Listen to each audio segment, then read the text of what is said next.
أعوذ بالله من الشيطان الرجيم. بسم الله الرحمن الرحيم. الحاقة ما الحاقة وما أدراك ما الحاقة كذبت ثمود وعاد بالقارعة فأما ثمود فأهلكوا بالطاغية وأما عاد فأهلكوا بريح صرصر عاتية سخرها عليهم 7 ليال و8 أيام حسوما فترى القوم فيها صرعى كأنهم أعجاز نخل خاوية فهل ترى لهم من باقية وجاء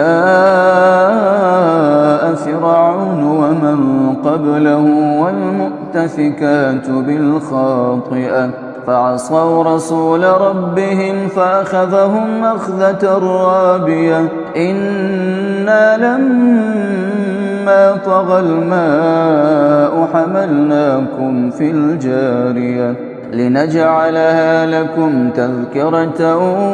وتعيها أذن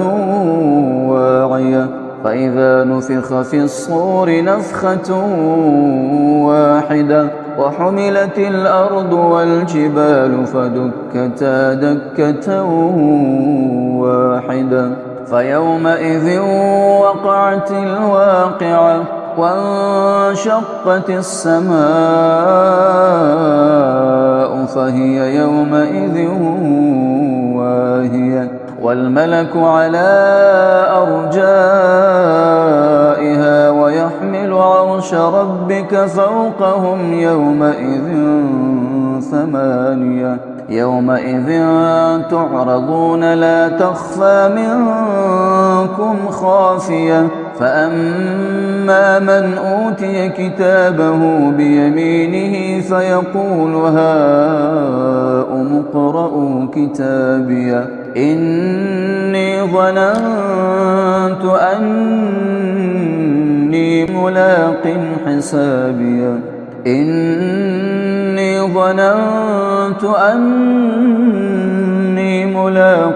حسابيا فهو في عيشة راضية في جنة عالية قطوفها دانية كلوا واشربوا هنيئا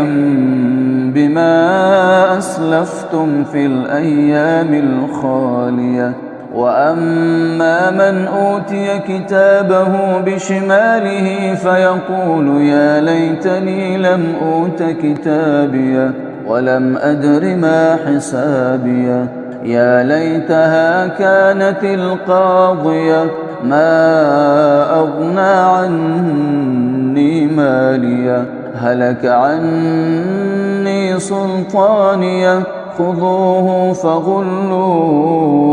ثم الجحيم صلوه ثم في سلسلة ذرعها 70 ذراعا فاسلكوه إنه كان لا يؤمن بالله العظيم ولا يحض على طعام المسكين فليس له اليوم هاهنا حميم ولا طعام إلا من غسلين لا يأكله إلا الخاطئون فلا أقسم بما تبصرون وما لا تبصرون إنه لقول رسول كريم وما هو بقول شاعر قليلا ما تؤمنون ولا بقول كاهن قليلا ما تذكرون تنزيل من رب العالمين ولو تقول علينا بعض الأقاويل لأخذنا منه باليمين ثم لقطعنا منه الوتين فما منكم من أحد عنه حاجزين وإنه لتذكرة للمتقين وإنا لنعلم أن منكم مكذبين وإنه لحسرة على الكافرين وإنه لحق اليقين فسبح باسم ربك العظيم.